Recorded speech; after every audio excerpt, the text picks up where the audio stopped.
Bonjour à tous, bienvenue sur l'université du trading.com. Nous allons aujourd'hui vous présenter une vidéo éducative sur la manière dont un trader doit, pour optimiser son trading, détecter une tendance. Effectivement, nous verrons dans nos vidéos de stratégie de trading que le trading en tendance constitue la meilleure manière de faire des gains puisque il suffit dans ce cas-là de se laisser porter par une tendance. Alors, on va voir qu'il y a deux types de tendances. En effet, soit le marché évolue dans une tendance haussière. Alors, c'est ce que nous allons voir par exemple avec une paire de devises euro-dollar, hein, qui est la paire la plus liquide du monde. Je vous rappelle que le Forex, le Foreign Exchange, le marché des devises, est sans doute le marché le plus important du monde puisqu'il génère environ 4000 milliards de dollars d'échanges chaque jour.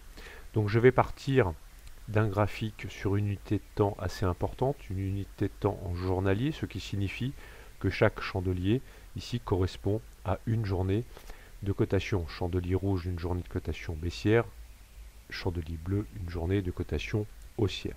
Alors, si je fais, comme on peut le voir ici sur ce graphique, en journalier, eh bien, on peut remarquer que la parité euro-dollar évolue dans une belle tendance haussière. Je vais peut-être même prendre encore un peu plus de recul en passant sur un graphique en hebdomadaire, ce qui signifie que chaque bougie correspond à une semaine de cotation. Et là, on peut voir avec une certaine clarté que depuis la fin du mois de juillet 2012, on avait touché un point bas ici à 1,2050 environ. Et depuis lors, donc depuis la fin du mois de juillet, eh bien, la parité euro-dollar est partie dans une forte accélération haussière puisque nous sommes ce matin à 1,3626, ce qui signifie que la parité euro-dollar a pris 1600 pips, déjà 1600 pips depuis la fin du mois de juillet. Donc je vous le rappelle, nous présenterons dans nos vidéos stratégie de trading la manière d'optimiser votre trading en tradant toujours dans le sens de la tendance.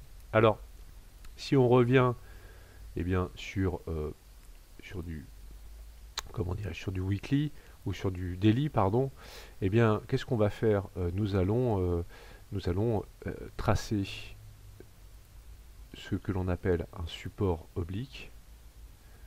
Voilà. Et on voit très bien ici que nous avons des plus bas, donc reliés par ce support oblique haussier, des plus bas de plus en plus haut. Hein. On voit très bien ici notre premier plus bas. Donc il faudra peut-être même remonter un tout petit peu dans le temps. Mais donc un premier plus bas ici à 1,2237 sur ce graphique. On en a un second ici à 1,2670 environ. Nous en avons un troisième, voilà, à 1,30. Alors 1,30 qui constitue d'ailleurs un seuil technique très important sur la parité euro-dollar. Donc on voit très bien ici que dans une tendance haussière, nous avons des plus bas de plus en plus haut. Alors c'est un petit peu la même chose pour les plus hauts. Les plus hauts sont forcément de plus en plus hauts dans une tendance haussière. Alors on voit ici d'ailleurs, si je trace ici cette résistance oblique haussière, que nous avons un canal haussier assez propre qui est en place sur cette parité euro-dollar. Un canal haussier que je peux faire partir un peu plus loin. Voilà. Et que nous sommes en passe d'ailleurs de tester le haut de ce canal. Alors nous verrons bien ce qu'il va se passer. Mais là, donc, voilà, typiquement, nous sommes dans une belle tendance haussière matérialisée par ce que l'on appelle un canal haussier.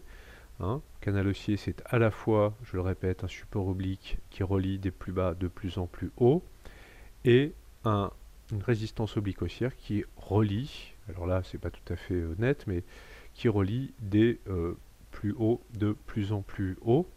On en avait une précédente qui nous avait servi un petit peu, et là, on voit que cette première résistance oblique d'ailleurs a été cassée à la hausse, à la rupture d'ailleurs aussi d'un autre seuil important des 1,35. Et voilà, donc là, on est typiquement dans une tendance haussière.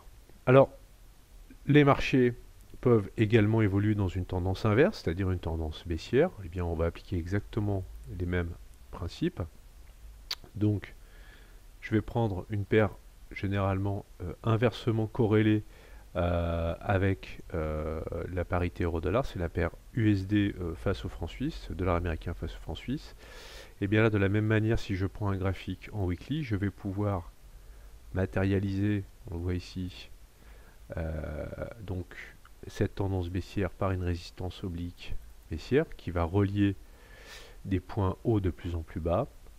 Et alors, peut-être d'ailleurs une configuration assez intéressante qui est en train de se mettre en place. Je vais ensuite relier des plus bas. Donc là, on n'a pas tout à fait un canal, on aurait plutôt ce que l'on appelle un biseau. Un biseau avec, comme vous pouvez le voir, donc des plus bas qui sont toujours de plus en plus bas, ce qui matérialise une tendance baissière. Donc là encore, on va essayer de trader dans le sens de la tendance. Quand on est en tendance baissière, on va toujours privilégier un trading à la baisse, c'est-à-dire à la vente.